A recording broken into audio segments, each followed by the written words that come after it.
O caminho científico e o caminho fenomenológico do conhecimento. Novo subtítulo. Dois movimentos nos levam ao conhecimento. O primeiro é exploratório e quer abarcar alguma coisa até então desconhecida, para apropriar-se e dispor dela. O esforço científico pertence a esse tipo, e sabemos quanto ele transformou, assegurou e enriqueceu o nosso mundo e a nossa vida. O segundo movimento nasce quando nos detemos durante o esforço exploratório e dirigimos o olhar não mais para um segundo determinado objeto apreensível, mas para um todo. Assim, o olhar se dispõe a receber simultaneamente a diversidade com que se defronta. Quando nos deixamos levar por esse movimento, diante de uma paisagem, por exemplo, de uma tarefa ou de um problema, notamos como nosso olhar fica simultaneamente pleno e vazio, pois só quando prescindimos das particularidades é que conseguimos expor-nos à plenitude e suportá-la. Assim, detemo-nos em nosso movimento exploratório e recuamos um pouco, até atingir aquele vazio que pode fazer face à plenitude e à diversidade. Esse movimento, que inicialmente se detém e depois se retrai, eu chamo de fenomenológico. Ele nos leva a conhecimentos diferentes dos que podemos obter pelo movimento do conhecimento exploratório. Ambos se completam, porém, pois também no movimento do conhecimento científico exploratório precisamos às vezes parar e dirigir o olhar do estreito ao amplo, do próximo ao distante. Por sua vez, o conhecimento obtido pela fenomenologia precisa ser verificado no indivíduo e no próximo. O processo. Novo subtítulo. No caminho fenomenológico do conhecimento, expomos-nos dentro de um determinado horizonte à diversidade dos fenômenos, sem escolha e sem avaliação. Esse caminho do conhecimento exige, portanto, um esvaziar-se, tanto em relação às ideias pré-existentes, quanto aos movimentos internos, sejam eles da esfera do conhecimento, da vontade ou do julgamento. Neste processo, a atenção é simultaneamente dirigida e não dirigida, concentrada e vazia. A postura fenomenológica requer uma disposição atenta para agir, sem contudo passar ao ato. Ela nos torna extremamente capazes e prontos para a percepção. Quem a sustenta percebe, depois de algum tempo, como a diversidade presente no horizonte se dispõe em torno de um centro. De repente, reconhece uma conexão, uma ordem talvez, uma verdade, ou passo que leva adiante.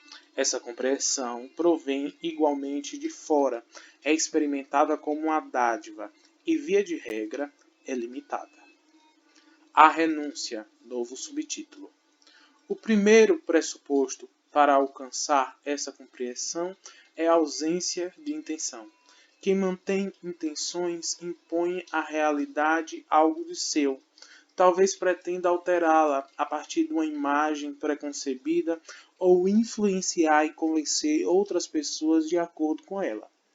Procedendo assim, procede como se estivesse numa posição superior face à realidade, como se ela fosse um objeto para sua subjetividade, e não fosse ele, ao invés, o objeto da realidade. Aqui fica evidente o tipo de renúncia exigido de nós para abdicarmos de nossas intenções, inclusive das boas intenções. Além do mais, o próprio bom senso exige essa renúncia, pois a experiência nos mostra que frequentemente sai errado o que fazemos com boa intenção, ou até mesmo com a melhor das intenções. A intenção não substitui a compreensão. A coragem, novo subtítulo. O segundo pressuposto para essa compreensão é o destemor. Quem teme o que a realidade traz à luz coloca uma viseira nos olhos. E quem receia o que os outros vão pensar ou fazer quando diz o que percebeu, fecha-se a um novo conhecimento. Aquele que, como terapeuta, teme defrontar-se com a realidade de um cliente, por exemplo, a de que lhe resta pouco tempo de vida, transmite-lhe medo, dando-lhe a ver que o terapeuta não está à altura desta realidade.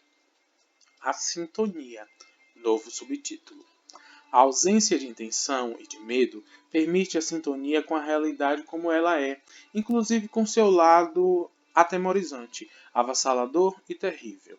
Dessa maneira, o terapeuta fica em sintonia com a felicidade e a infelicidade, a inocência e a culpa, a saúde e a doença, a vida e a morte. Justamente por meio dessa sintonia, ele adquire a compreensão e a força para encarar o mal e às vezes em sintonia com essa realidade para revertê-lo.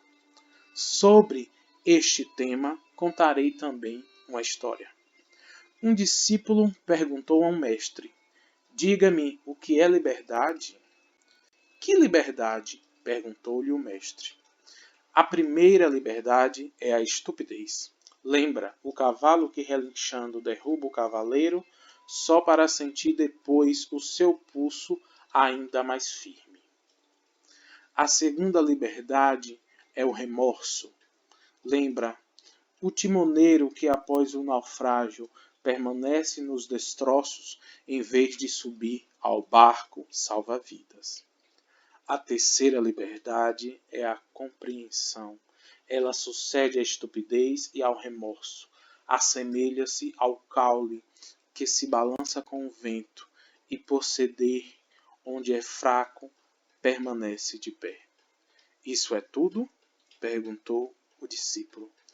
O mestre lhe respondeu: algumas pessoas acham que são elas que procuram a verdade de suas almas. Contudo, é a grande alma que pensa e procura através delas.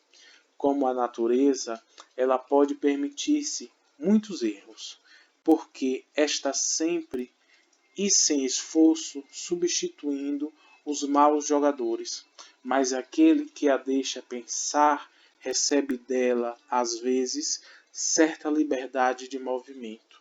É como um rio que carrega o nadador que se deixa levar. Ela o leva até a margem, unindo sua força à dele. Fenomenologia filosófica, novo subtítulo.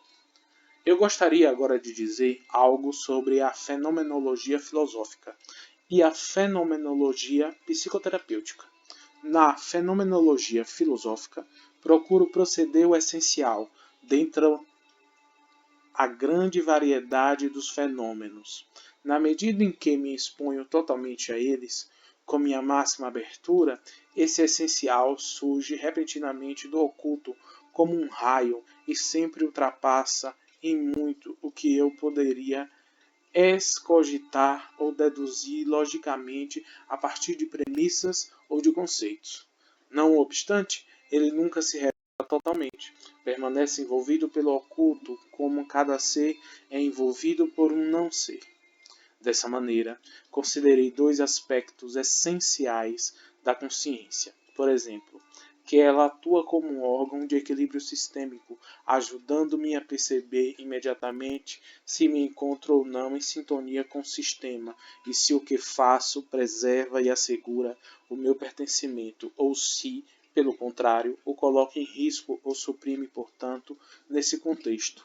A boa consciência significa apenas: posso estar seguro de que ainda pertenço ao meu grupo, e a má consciência significa: receio não fazer mais parte do grupo. Assim, a consciência pouco tem a ver com leis e verdades universais, mas é relativa e varia de um grupo para o outro. Reconheci, igualmente, que essa consciência reage de um modo totalmente diverso quando não está em jogo o direito de pertencimento, como acabo de descrever, mas o equilíbrio entre o dar e receber. Ela reage também de forma diversa quando vela pelas ordens da convivência. Cada uma das diversas funções da consciência é dirigida e imposta por ela, por meio de diferentes sentimentos de inocência e de culpa. Contudo, a principal diferença que se evidenciou nesse contexto é a que existe entre a consciência sentida e a consciência oculta. Com efeito, verifica-se justamente por seguirmos a consciência sentida, atentamos contra a consciência oculta, e embora a primeira nos declare inocentes, a segunda pune esse ato como culpa. A oposição entre essas consciências é a base de toda a tragédia. O que, no fundo, nada mais significa do que uma tragédia familiar. Ela provoca os enredamentos sistêmicos responsáveis por doenças graves, acidentes e suicídios. Essa oposição é igualmente responsável por muitas tragédias de relacionamento, quando uma relação entre um homem e uma mulher se desfaz apesar de um grande amor recíproco. Novo subtítulo: Fenomenologia psicoterapêutica. Esses conhecimentos, porém, não resultaram apenas da percepção filosófica e da utilização filosófica do método fenomenológico. Foi necessária ainda uma outra via de acesso, a do saber por participação. Essa via se abre através das constelações familiares, quando acontece sob um enfoque fenomenológico. O cliente escolhe arbitrariamente entre os participantes de um grupo representantes para si próprio e para outros membros significativos de sua família. Por exemplo, seu pai, sua mãe e seus irmãos. Estando uniformemente centrado, o cliente posiciona os representantes no recinto, relacionando-os entre si. Através desse processo, o cliente é surpreendido por algo que subitamente vem à luz. Isso significa que, no processo de configuração da família, ele entra em contato com um saber que antes lhe estava vedado. Um colega me contou recentemente um exemplo de fato. Na constelação de uma família, evidenciou-se que a cliente estava identificada com uma ex-namorada de seu pai. Posteriormente, ela interrogou o pai e outros parentes a respeito, mas todos lhe garantiram que estava enganada. Alguns meses mais tarde, seu pai recebeu uma carta da Bielorrússia. Era de uma mulher que tinha sido seu grande amor durante a guerra e descobrira seu endereço depois de uma longa procura. Mas este é apenas um lado, o do cliente. O outro lado é que o representante, logo que é posicionado, começa a se sentir-se como a pessoa que representa. Às vezes, chega a experimentar sintomas físicos dela. Presenciei casos em que o representante ouviu intimamente o nome da pessoa.